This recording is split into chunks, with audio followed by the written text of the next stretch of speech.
Hello there. So today I want to talk about some comments made by actress Anne Hathaway in response to the stabbing of a black teenager in California. Apparently, a white guy stabbed an 18-year-old black woman to death, and it was definitely a tragic incident. But we don't yet know what the murderer's motives were, but it is possible that it could be motivated by racism. And as you already know, many people have reacted to the stabbing, and Anne Hathaway was one of them.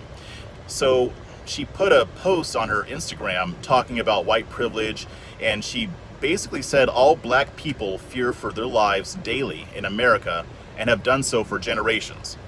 Now, that's the statement that I have an issue with. First, I'm going to say that I do like Anne Hathaway. I loved her in Les Miserables and The Devil Wears Prada. And I don't think that she had any malice in what she was saying. I think that she was coming from a genuine place. But she's incorrect. The vast majority of blacks in America don't fear for their lives on a daily basis. We're not always looking over our shoulders for police or for white supremacists or for the KKK or what have you. What she said is not really based in reality, but it's a lie that the left tells on a regular basis. So basically, whenever an unarmed black man is unjustly shot by white police officers, groups like Black Lives Matter, and of course the media, they all come out and make it sound like this is just happening every single day all across the country. Black people are being slaughtered in the streets by the police. But the facts show that this isn't true. So according to the Washington Post, last year 19 unarmed black men were killed by the police. In 2016, it was 17 black men. In 2015, the number was 36. So since 2015, the number has been cut in half. Now, I don't know all the circumstances of all these shootings. I don't know if any of these individuals attacked the police first or if they had done exactly what they were supposed to do. But the fact remains, there are plenty of situations in which officers have shot unarmed black men unjustly. Philando Castile is an example of this. Now, I'm not one to defend officers when they abuse their authority. As a matter of fact, I don't think that there is anything conservative about blindly trusting government officials who have the ability to take your life. To me, that doesn't make sense at all. But it is obvious that these type of incidents aren't happening every single day on a regular basis. And blacks are not running around in fear that they're just going to be randomly shot every single day. The problem is that the left wants blacks to live in fear. They want us afraid because we'll be more likely to vote for their candidates if we think that they're going to protect us from some big bad white man. But what's unfortunate is that their strategy has worked to a certain extent. They do have a lot of black people afraid, but I'll say it again, most of us aren't worrying about being murdered every single day. I really think that this narrative has worked more on white liberals. Many of these individuals think that black people are in constant danger of being killed, and it's really hard to blame them.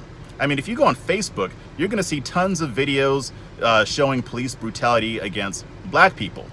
But isn't it interesting that you never see videos showing normal, routine traffic stops that happen multiple times every single day in the United States? Isn't it kind of odd that you never see clips of black people getting tickets or warnings and then driving off in peace?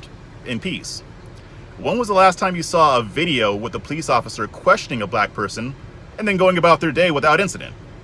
I'll tell you, it happens all the time. And the reason we don't see these videos is because nobody is ever going to post them.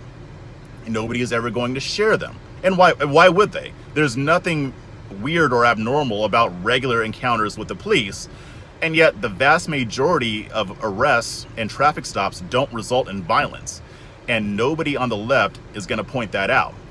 Me, I'm 37 years old. I can count on one hand the number of times I was genuinely afraid for my life, and none of these had to do with the police. And yeah, I've never been arrested, but I have been pulled over just like everyone else has, and I've been pulled over without incident. I've had police officers that were really nice. I've had some that were jerks. That's just the way it is. Anne Hathaway and many other white liberals, they're spreading the lie that only serves to reinforce the message of victimhood that the left wants to put on us. Of course, this isn't her intention. Like I said, I think she's genuine. I think she really believes that this is true and she wishes it were different. So I have some good news for Anne Hathaway. As black people, we're not living in fear every single day. We're not peeking out our windows looking for police or KKK members.